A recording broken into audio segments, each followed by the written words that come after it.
In this quick video, you'll learn how to replace the battery in your Chevy Trailblazer key fob. Replacing your battery at home is very easy to do.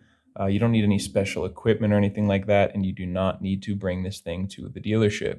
The only things you will need are a regular coin, a larger coin like a quarter or a nickel will work best, and you'll need one of these CR2032 batteries.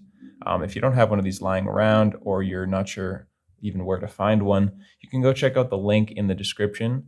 That first link will take you over to Amazon, where you can find these particular batteries for just a few bucks.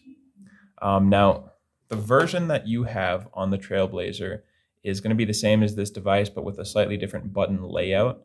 Instead of the lock and unlock, it's going to have icons that say lock and unlock, and they're both circular, both buttons. And then there's this red panic button right here. They're just a couple different versions of this same kind of rounded device. And you can just follow along with this video because the process is exactly the same and it takes the same battery as well. So the whole process will take you under 5 minutes. It is super easy. The first thing you're going to do is find on the bottom right of your device this slot that's right along the seam in the plastic. Take your coin, insert it in there. Once it's stuck in there, just hold your device loosely, give it a twist, and this thing will pop right open very easily for you. From here, you can just lift the battery right out of there. You can just pull it out with your finger. If that is a little tough for you, you can take something like a flathead screwdriver or pen or pencil, really anything you have lying around. And if you see this dark little square there, it's kind of an indentation. That's going to help you to get under the battery. So just take your tool and slide it under the battery and gently lift it up. Battery will come right out of there.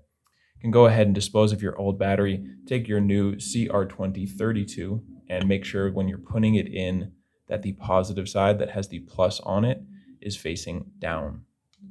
So snap that thing in there, facing down, positive side down. And all we need to do now is just click these two back together. So drop the back on top of the front. Make sure it is lined up and just squeeze it back together. And just like that, you've put a new battery in your device and you're good to go. I hope that was helpful for you. And if it was, feel free to let me know down in the comments or just by giving this video a like. And if you ever need help with another one of your keys, you can come back to this channel. We've got you covered with tutorials for the key fobs for almost every make and model out there. And you can also get that information directly over at our website, FobBattery.com.